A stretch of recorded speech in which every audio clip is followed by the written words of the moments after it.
దిగుతావా కిందికి? ఎట్లా దిగుతావు చూస్తా. దిగినా అనుకో చూడు ఎట్లా దెబ్బలు పడతాయి నీకు. దిగినవారా నువ్వు? సరే దిగితే దిగినావు, అక్కడికి ఎట్లా వెళ్తావో చూస్తా నేను.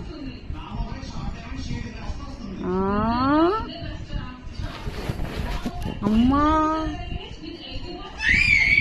ఇరికినా.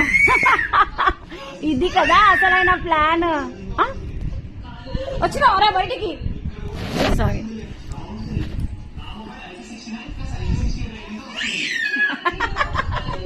అది కదా, ఇది దా సర్ప్రైజ్. ఎట్లా వస్తావు బయటికి? ఎట్లా వస్తావు? ఎందుకు దిగినాను లోపలికి? ఎందుకు దిగినాను? ఫస్ట్ లోపలికి ఎందుకు దిగినా చెప్పు. ఉండు అట్లనే ఉండు. వచ్చిండు హీరో కాపాడడానికి. ఏం కాలేదు.